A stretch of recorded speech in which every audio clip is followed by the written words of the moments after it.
December sa tiko niu na vango lei kenda e na rarama ni kena ndolawayani na nondambose e na matagongo tomanda na nongo veda vuta e na bukiki mami raramba na baka pinaka levu mai nei tekebu e ni singi ni noa na we ni vunua ka varo tekina na zambeti ni chuchu ka turanga e na nona le beti ka varo tekitiko na klou e na veka e dhona kikina na i lako ke na i taivi wawa e matanda e na kena ngolevi kangaraviani na mbosi vaya mbaki e la veti tiko na loiki mami e na yalo e reki ke na marau na nema me reida na varau ni vengravi e na kena vakaturanga taki ke na kena rokovi na klou mai na singa na kabiri me dhaba talumai na singa mataga indendai e wakuri ko na nema mi kinroa ke na nema mi matalau e na nema mi reida tiko na veka e votumbura tiko na klou ke na lono na elo tambu ki na ndilo mamani ki na ndilo mandatanga me da druma indo na mbosu vambaki kau krea na vevo soti ka vendotani me na mbosu vambaki kede endo salo kobo o timai o varete kina na yalo endo ka na roko ka vodo takina e veka sa vogadori tiko endendai en na nonda mengrava tiko na nonda loku ni mazao ni mbosu vambaki sa tiko matanda Elewe rakaya ndere samba utoti nembagi ni tal ngasi ngo me bango na kenere rai ka sotale era tukuna tale soten tale na ka eu sabe ba reitaka e na nonda mai tiko e na mataka ni kua sa sene ni dona ka sa vaka e na vukuna indua e na mataka ngo sa vaka e na vuku ni non rokovi ke na nona ba langalangi naklo o koe vuni mbola, vuni vakadengu, ka vuni vei vakalo ngataki. Nei karua o ve kereamu vakareitaka, mataka ni singa indai, na vakavina vinaka levu sara, e na vuku ni tobo, ke na yalo ni vijungeni. Mei veke muni na nonda leo ni mbosi ni ambaki, uni tigurawa, e na mbosi ni ambaki na rondo rutini kavitu. Vinaka vakalevu o kemdo na matatalai ni vete dini ni lesi ni mboso viti kemuni na kemu turara levu na ibatawa na ngasi ni koro kemuni na mata ni le ni mboso vaimbaki ke kemuni na ndovu nao da lotu musumasu ke kemuni na weke ni nondo vuva levu na lomu ni nondo lotu na nomu ni solia mai na nomu ni ngauna mende mai tiko na mboso vaimbaki ngo menda waraga gina da dhavo ne lewani kalau weekend na nona tutuba mai na nonda dhurumani na nonda lako na ndotale na mbagi limu ni vengravi sa votu tiko na kana wo ka vandra tiko mai ba leila na kana matimisinga na mbagi bo au na kerea au na vango le kenda gina rua na wutu ni vola theological themes kau na tori waka men dolabiki na nonda mbosu vambaki e na maza ungo. Na kene matai ni vola, na i vola ka voto kai, na vola ni loani. Mai na wase ndua kina wasa ngavulu. E vida na tikina koto ki ka, kau noitaka ninda na vana nanukina, kanda waka samatakikina, me lewe ni noke, e nonda druma, na mbosa vaimbaki te matanda. Matai, ko ich vita makawa, e nei rei ni viva mbomula taki, kina lau e ni vo, se kina nonda sereki mai nei vesu kina nonda lago ya ni bo na ngene rua se ko nei vesu ni ngau no bo kei na tatanda ni vana nanu na veisau ni bosoata na veisau ni ngau no bo e na tatanda ni vana nanu makawa na kene ko tolu na rei ni mata ka kena kamba si na vekile voyalo kei na dina taki niklo katiko e na kenda maliwa na ivola na loyani endo na italonoa ni nondra savanga lalataki na kauta mata Israel ngo mai na ndona mbulu makawa karasan dola vira me liwa vira ndona zangi bo ni veisau o sureta na bosa vaya mbanyungo mendo sa lako tani mandamai mai na zangi makawa ni bebe mbombo taki ena loma ni kena ispita mendo sa tuzake kanda rei watani ena bosa vaya mbanyungo mendo sa kalawa kabra sangra na ngau na bo kena ba votu kanataki kina nonda mbula na nonda mbula malwe kenda na nonda kalu na keni karua ni vola ka votu kai tiko na tiko mene le kutu mena wase ndua kena tol songa vulgono ka vida na kaya kote kina go krea me wande tagi ve kenda ena matagongo matai se koe na kena ngolevi na vola wili me kile ki na kaukaua e tu e na lomo ni mbula ni matin tungo ke ira na tangani ka rawan ni rezolata na itabi me na mbagi rosu nga vulo ka loko takayani ke ira kandundon me rasoli vai zava e na kena vagadori ke na kena labeti zaga taki na lomo ni klo e na lomo ni loko ya e sanga ni rawan ni vagadori babinaka na zaga ngo ke vai sanga ni druma na mbula ni Israeli ndono nona le kutu me rawa ni ngai zandra kina ndono ngau no bo enda sa lago sivi tamai vunga no nonda ve le kutu o nui taka na mboso va mbayungo ni sana teka vo me zandra ene vara ni vingra bi sa ba doriti ko ndono ngau no bo enda sa lago batikina kina nonda lawan kena garua ena leso ni bata o bare taga ka wutu tigo ni karwa ni bolongo na nonda rawata mera tuga ke na rogni ndotini ni nonda pakambauta na kalo ya me marro ikina na tawage ni nonda ngasi kaina benua era kile ina kina me matata kina na ilo kobi bo senda bune langi bo satu ya matanda ke mnina we tangu ndi songo ni tiko ena ndolo ni mboso baga mbajungo au sa nuitaka ni na ndona mbosi mendana tuta le manda en roko ni ndrotini ngo ka ba zerdere kina naklo kina nona bebe mbulai e kalibari me marroi kina na nonde lago na ngaungo ni marroi na nonda kautamata kina nonda venua en rogo ni kowile tai kina bebe mbulai kandondro mekina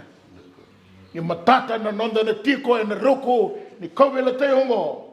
en da sa rawa ninda la kaya ni sana matata na nonda ila kovi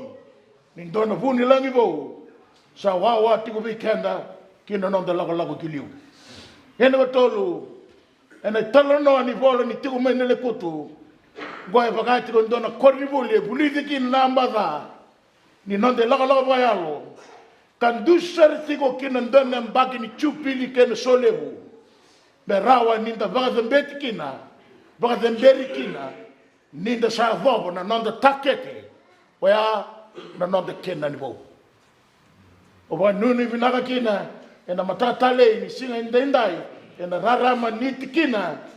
o sa vango le kenda tuwe ni kina ena mataka ni kuwa e van nduru o be krea mon vango le kenda kina ena mataka indai ena bugo ni ndola ni mbose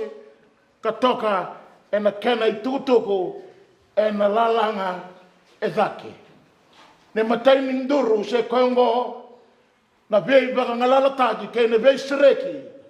mai ispita. Na ikarua ninduru na vei sereki e na vina katikina na kena marroi indua nandaki me rawa ninda mbula kine na ndua mbula vai varau me coach kenda kina ndua ni vala kili ni ngona bou. Waya e na nonda rawa menda di ngoma na vosu ni kalo sena nona ivuna o nakalo me mbuli kenda kina nonda lawa ya ni bou. Kena watolo ninduru se koengo na vei ale lati. Na nonda rawata menda marroa na nonda vei ale lati na tamata vambauta. Mai na nonda sasanga na ngumutua menda vakadhora vakabinaga gine na lomo ni kalo kei na nona lomo ndonu na kalo me vakadhora na nona lewa ni marroi na vei ale lati mo. Sa tuke ne ruana kambimbi yanga menda vaka sumtaka na vinaga ni marroi ni vei ale lati ke na kai kautumai na boroki ni vei ale lati kei na ka e na kautumai. Au nuitaka ni na ndona mbose vakahembaki e na tuki na mataka ni kua ka rawa ninda mai vakavuia vata talangagina na nonda vei ale lati kei na kalau e na mataka indai se e na mazaungo na kei ni kavani nduru se ko e na nduru ni nona tiko ka maliwe kenda na kalau. Au na noma ni kongo na wustu levu ni nonda tobolea menda vaza mberagina na mbos ni baki e na mazaungo e na nona kila na lewe ni wasi yandundua na nona sa tiko na kalau patike kenda tobako. O saba nuni vinaka kina ninga isiru mai endua ni zambeta mai na nonda matazawa sa kila na nona sa tiko na kalau. Ia minisa na vekangu na mataka indai e na vogo ni kena mai ndolavi tiku na nonda bosu vahembaki e na mataka ni koa. E rua na ispita ube kere mo vareitaka talono ni poni loyani e tiukino na ispita ni nona rabu se na nona viva mbombula taki e na sauka ni mbula ni kamata. Na ispita kau kere mo vareitaka kandusia na tiku mai le kutu se koya na nona sa tiko e na lomo ni le kutu na tamata e na nona sa viva sangra na ngalala me na wutu ni nona mbula e lomo. O be krea mo vareitaka na mataka indai e na italonongo mai na nduru e va o sa vareitaka gina so ko na nomu rawata mo sereki mai na kava yango e sau wata na kava ya le loma i loma ni nonde lako e tolu na baka sa malelaka o be krea mo baka varagina na kena ngolevi na nonda mbose e na mataka tale pambaki e na mataka nikua. Na kene matai sa kotongori e na rarama ni misini ni beu mono libo sa kotongori la langa se koya na nonda le kutu vayalo. Na nonda le kutu vayalo se koya na vanua ni nonda vakasuduni na tomata vakambauta. Ke vasa senga ni da dhurumarao na nonda le kutu vayalo e na senga rao ni taratara ka kune mai na lotu me vasuduma na vei ngau na vinaka ke na vei kavrayalo o hira ravagarau taki me kila na klo ka tiko bat ke ira na nonda klo. O na noma ni na yanga mita na baka sa mataka na mataka vinaka ni kua me na kago ni ndambura iti kenda na ngau na dhuruma kina na nonda vei le kutu na le kutu sio kai na vunoa ni kena kune taki na mbula vo e vagarau taki me mbalata na mbula na Israeli me vagadon revikina na lomo ni kalo mai na nona kune taki me yadho ni ndona matintu e na chinaga diwa pasaka puluka diwa mai na lomo ni nona marroya na nona dhurumu na lekutu sa suvugina e ndona matintu vo ka kena liu na kalo na nonda e vagambula o vanuni vinaka gine nonda mboso vakahembaki ngo ni dana tobole a mendana reina na vei kasa da kava oti naklo e na nona sasanga me vasu dhumi kenda vina nonda laga vo e ningo mai na nonda reina na vei ka e na sa laga sibia tiko mai na le koto se koe na vanua ni vei vaka tobole na vanua e waka tobi le kina na nona bulan rami indua na tamata wakambauta di sa tegavu me tumbu me Kristo kay na nona sa tegavu me alakobe ng dondo na bura-bura kay ala tegibwa e na nona viva karautaki na nona turama o sa nuitaka e na nona songo ni tiko na matagandindai e na dalabi ni bosu wakambagi ngo ni na sanga ni ndando ya balati wakaraurawa ke vai un regi kenda e bunga na kani viva katobali ke vai bunga na kai tua singa mera tala regi kenda ka bunga na kai singa mera sikit kenda o nuitaka ninda na marroya na le kutu ni ngau ni nanda viva katobali beta na nanda nganga e na ngau na ni nanda zavi kalawa inda sa toskiliu to sana sanga rao ni ngaro rao na ngau ni nanda viva katobali na nomu bole te matamu ni singa ona ndruga yara kina ke ba sa senga ni kon duri rake na ken matai e rabuti ko ka ba tobule kina na nomu la na chumena la gotu se ko na non rabunua ba bale te kina wa sa senga na non rabale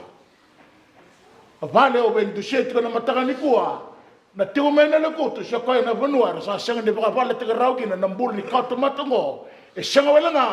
ni sa kau tomata ka senga na nona vale indo na kau tomata sa kavoro na nona vale ba yalo ni tigo niklo e na woto ni lomanda de sa senga ni ba vale te grau na klo na mbula na Israeli sa toto watanga ke ba mani tigo indo na vale binaka e senga tunga na mu vale ke se ni tara na matin tuni klo e na dilomanda na mbula andundua e na singo mo o sa ni taka ni na ba vale taka na nonde la na madongo mana nanda sureti o ira kele na loini nanda wasi era sa lagotani mana nanda bakila bimbi ni tikinongo o mitaka ni nanda bosi binaka ena nanda baka taki wer na kanda chugo mena le kote ndana vanua e chigo e taundaku ena lomo ni ndana buru bisau na tigo mena le kote chigo ena lomo ni ndana buru tu e taundaku mena lomo ni buru ni bisau o sa ve kere kanda ena lomo ni buru ni bisau wongo dongai bono numa mom biuta na buru ni bisau ka lago kina nomu buru ni soka asa kauti ko kina kalau na lomo nomu le koto be vononi nomu masu be vononi nomu bombauta vononi nomu bulidaki be vononi nomu bagara utakitali ena ngau ni bisau wo sa ya bola tikende tiko ena ngau no o sa va ni ni na ba lebu taki na ngau na ba alo soka na soka ngo ke na kabra ya longo se ni rawate na ngau no oso ni bisau bo no ngo ba bo ke ba lo ta ke ba sang ni de ta na fono mata mo tuke na ona sang rau ni rongo gina na dominikolo ke na kai ngandraba e ba ta ke la veiko e na lomo ni ngau ni oso ni bisau bo sa tu bogi kanda ba to tolo tiko na ngau ngo na ke na revo wat na ken na ve ba ngai en dina ni reveso winaka na kautu mai o sa tukuna woti na mbongi na kabiri kambimbi na ngau ni visongo na no moreve na no tikina puni ba yalo kina kalo o marroa en visinga ni no mumbola na tigo mena la goto en dona bonua ni no na ve mbuli bo da kalo ke ba yali na tigo mena le goto sa na sangara ni bo na la kala ni tu na tigo mena le goto na bonongo e tega bo tega tele ke ne ndota la na viva rota ki niklo en na na ve mbuli bo me ba saranga ta ba ne ba te bo asindwa sang ni ba thota tu na burra e lala re vage butu sanga ya baba ba ya lo niklo en sang ni ya bala na ya lo niklo en kendo mali wa na lomo ni nondo bose ke ba sang rawa ninda na beta ta ka ba retaka na tabo na buni kena langa ti une la lako en lomo ni mbula le kutu santo luto wasma kena no de la lako bingo ke mini sana be kango songo ni tiko singende ndai ko sa nuitaka ninda na baga sa mutaka bata tiko na mataka ni kuwa na rara mani beka o ba ngole kende gina ena no bosu ba ba ngona kena rua na kaga ba to ko tiko le ngori se ko na bosnia ala kina bosnia ala niklo mindele to kena na buru binaka bumbu lui kina na kalo ya la taka mendo no droma o kremo ba retaka ni sa le tigo na le kutu na Israeli ma katesa sa seng ni tiko wale bosa vai mbai ngo ke baka mi rata men de drum men de rawata ko binaka ni de sale tiko na lomo ni nonda le kutu me ke tesa ya lo binaka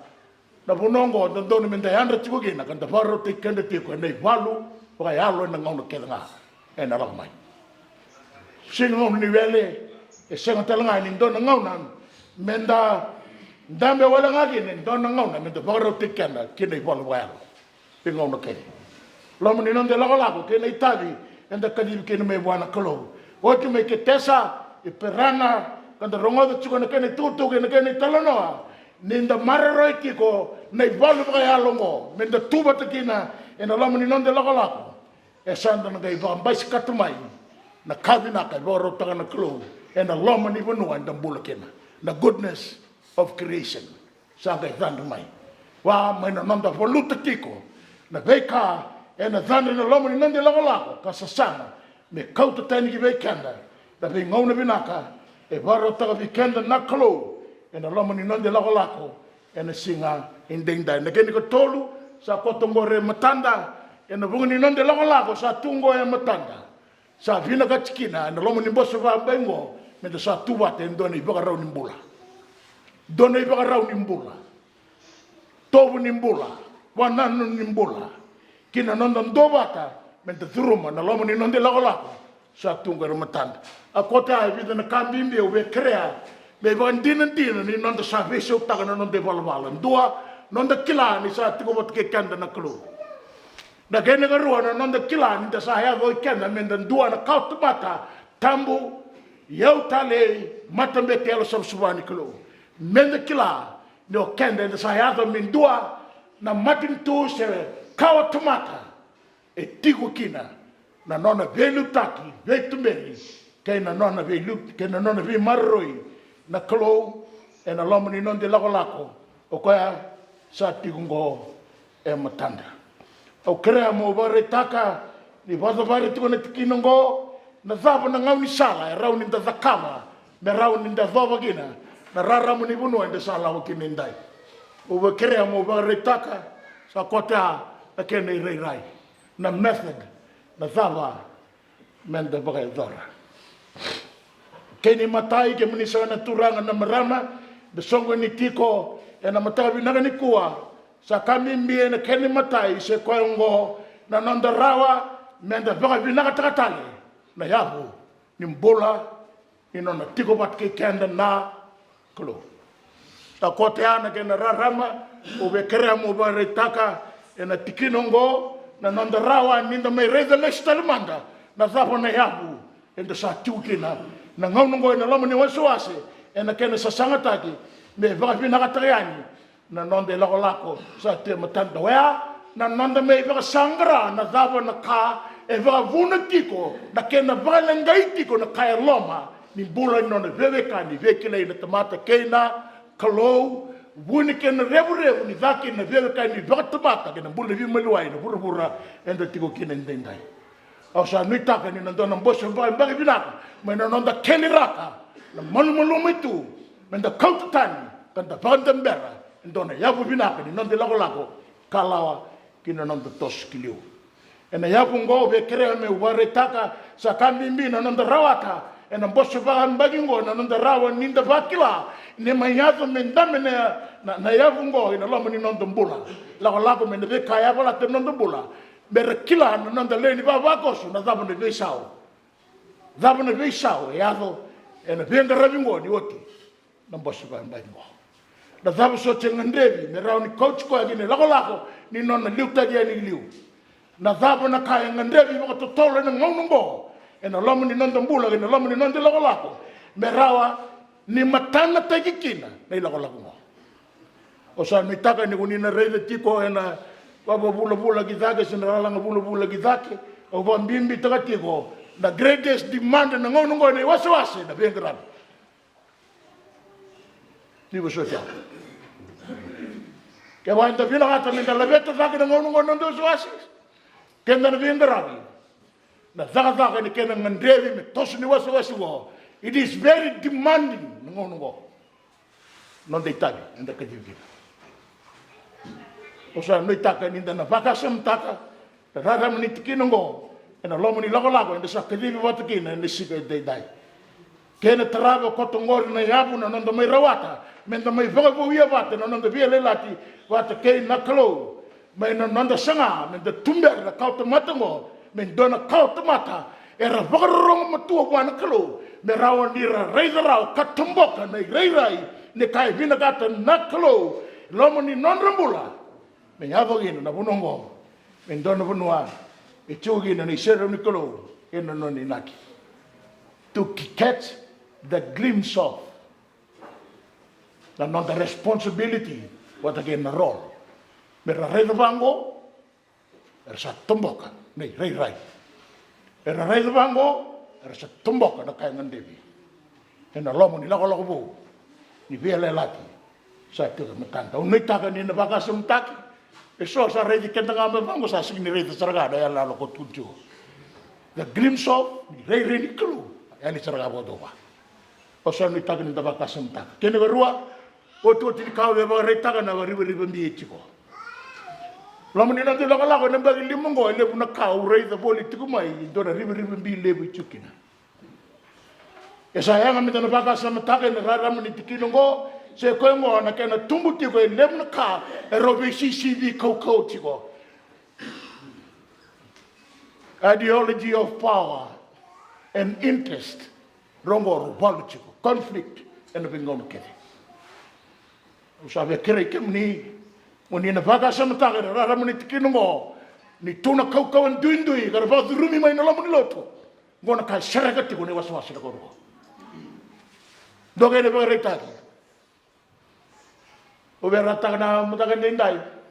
Kora ka mutu makawai. So au rebrabi. Benaka. Power.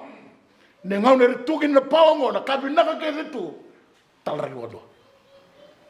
Kabina. Kere mu ningai vakuria. Ena kena vo na bu na ngau ne zandragi na kau ke ngo. Ngona kai va bu na chigo ndone I valu lo. I sengani laurai na kena maliwa. Ia kuriti ki kende tu ne ngona. O nei taka ni o ningai le vakasam taka po marua.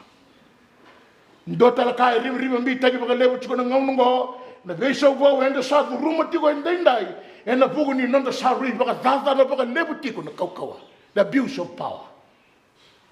Sa sangrawa ni ndandambe. Menda reida na nonda tutu wata kena nonda itabi. Nda kadibikina ni tabi tabanga. Enda kadibikina. Lewo sa vahenga takadala sarchunga na nonda tutu. Kena nonda itabi. Tutu baka turanga, tutu baka sau turanga, tutu baka mbeti, tutu baka matini panua, tutu baka mbachi, tutu baka ngone ndau. Ka lepu na ngau na kau kawango na ngone sanga ni ngara unikina na kau kau sarangango indora kai baka buna mi kuretaka. Ya balata dai lako. Turanga na marama uswa nuitaka ya na mataka indai ni rawa ninda na baka nanuma na mataka binaka nikua ya na ve kau kau keda ngori o kera mo baka retaka era sikini kau kau ndina. Era ba yala keda na kau kau ngo. Ke va anda na rabi wando kina ndo sana rei ni ndo na kau ngori ne aga mai na ngau na mulungu. En aga mai na ngau na lala. Tan sangarau ni baka voka teke te wabilaka. Ke va min dona bunoni bisau men da tuda ke kina lomo ni nande lago na ngau ngo sa ve krei kanda ena vogu ni nanda ndui tabi ndo saka divi kina yalo binaka. O kata ne tabi ame baka ndo ni tabi mbimbi. E va rote ki kina kalo. Ena lomo ni lago na ngau ngo mai na nomu baka bulivir na tomata na zaba na utri kabimbi e vinagati me vazori na lomo ni lago me tumugina indona kau tomata sereki na nonrambula yera tomata kaukawa kanganga ena nonda baka bauta na kulu o krea mo bare tanga tatou naka o bare reko takatali tukunga na ngau ngo na kena ndo dingita ke soni les mai na lomo ni loto e levu na ngau ne levu ne les ngo era senga ni tuba ka binaka tu ni buka rau donda bula dona ngau na yanga mina dikevi koe tali kene wasi ngona nonre digita ki chue so era mai baka pulanga taliti ko na lomo ni lako o sa va ni binaka gina ni rau ni na reiza na rama ni tikino ngo ena buka ni tutu batu ni tabe nda ka dibigina ni nagi chiko ni tutu ni tabe ngo be baka sudu mai ndora nganga ni be baka ngala lata na victory of liberation ne lomo ni ndora ka tomata lomo ni nonde lako mera baki lagi na lomo ni ndora baka rau ni ndona pula the presence of God. Ka tūna tēnu esele, tale indondua, ni tiko na klo, ena kenda malewa. O sapa nui nipi naka kine ni na rau ni na reida, na rarama ni tikino ngo, ke wā mentua, na kā, e whakaririko tangi na ngonu ngo, na conflict, in do yago, na ngau ni digite kiri, dua ni dua ni tari. Vena, ka yaga tiko, na ngonu ngo. O sapa kere, na mbosu wa hamba ngoi, na lomu ni nonde lako lako, ni na reida na veika, vina hata na kalo, ki kenda na nonde tari. Sapa tawara, na vei wakandei taki. Na veva ndei tako ve kere mo ba rita ka undu sheki na ibidra kambi bingo ndua e na bonga na mataka ndai ndai na nonda rawa ni da tukuna vega matata be yira na nonda leni waso ase na dhaba na inaki ni vei vega ngalala taki era sa vega ngalala tiki kina mera mbula kina marro e vei lala tiki kolo mera tale rau kina e na nonda vewe kani kara kila na nonda sa tiko batike yira na isera uni kolo na ngaunu ketaka me kaku ni mbita lau mai, bita, lau mai. O sabe kere no nando songo ni tiko ndendai na dava na inaki ni beibanga lalataki. What is the purpose of liberation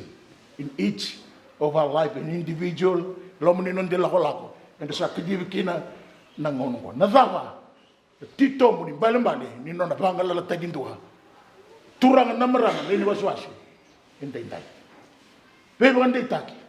Dorga mimbi na nonda bande tekira men kaya da teko lebu na tomata bagambulai sa lutu sa yani sa mata sa bandugai nonda itagi men da tukune be ni naki kenim balmbale ni be bang ngala te ja kena ruwa be kere mo barita ka inda na masu lebu ni mbulu ni tomata sa teko bu mera lago tani men nonda kila na dava na langi ni wuku ku di kilo sabaga mbimbi beir le wuku ku nei ferro batake no no bilu taki turang na rama